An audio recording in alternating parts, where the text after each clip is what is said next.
കിട്ടുന്നത്.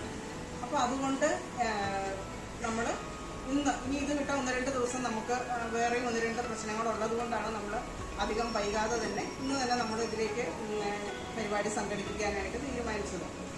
അപ്പോൾ നമ്മുടെ വകുപ്പ് പറഞ്ഞിരിക്കുന്നത് എന്താണെന്ന് വെച്ചാൽ നിങ്ങൾക്കറിയാം, നമ്മുടെ ഏരിയയിലുള്ള ഗർഭിണികൾ, പാലൂട്ടുന്ന അമ്മമാർ, കുടുംബശ്രീ പ്രവർത്തകർ, പിന്നെ നേഴ്സിംഗ് സ്റ്റുഡൻറ്റ്, ഇങ്ങനെ ഇത്രയും ആളുകൾ നിങ്ങൾക്ക് ഇപ്പം നെന്മാറ പഞ്ചായത്തിന് വേണമെങ്കിൽ സാധിക്കുമായിരിക്കും. മറ്റ് 3 പഞ്ചായത്തിന് ഇവിടം വരെ എത്തിച്ചേരാനുള്ള ഒരു നമ്മൾ നിങ്ങളുടെയും കുറച്ച് ഈ നമ്മുടെ നമ്മുടെ ബ്ലോക്കിനടുത്തുള്ള കുറച്ച് അംഗൻവാടികളിലെ ഗുണഭോക്താക്കളെയും ഉൾപ്പെടുത്തിക്കൊണ്ട് നമ്മുടെ ഈ പരിപാടി ഇന്ന് നടത്തുന്നത്. പക്ഷെ ഏറ്റവും കൂടുതൽ ക്ലാസ് നിങ്ങളുടെ സർവീസിൽ ഏതിനെ കുറിച്ചാണ് കേട്ടിരിക്കുന്നതെന്ന് ചോദിച്ചാൽ ഒരുപക്ഷെ ഇതായിരിക്കും. ഒരു മാസം 2 CB ഒക്കെ നടത്തുന്നുണ്ട് അല്ലേ? അതല്ലാതെ നമ്മുടെ അംഗൻവാടിയിൽ പല മീറ്റിങ്ങുകളും സംഘടിപ്പിക്കുന്നുണ്ട്. CB ആണ് നമുക്ക് പറഞ്ഞിട്ടുണ്ടോ? ഇങ്ങോട്ടുണ്ടാവില്ല അല്ലേ? അംഗൻവാടിയിൽ വെറുതെ ഇതായി പോരാ, അവരുടെ സാന്നിധ്യം നമ്മൾ ഉറപ്പുവരുത്തണം. ഇങ്ങനെ ഒരു വിഷയവും കൂടിയുണ്ട് നമ്മുടെ സിനിമ.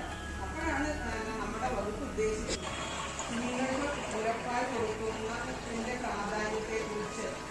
അന്ന് തുടങ്ങിയുള്ളവർ ചിലപ്പോൾ ഇവിടെ കണ്ടേക്കും.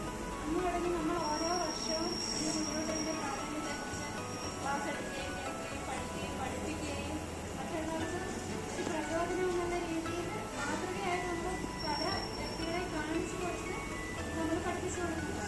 അത്ര വരെ എനിക്ക് ചെയ്യുന്നുണ്ട്. പക്ഷേ എനിക്ക് അത്രത്തോളം ഒന്നും അറിവില്ല, പരിചയമില്ല.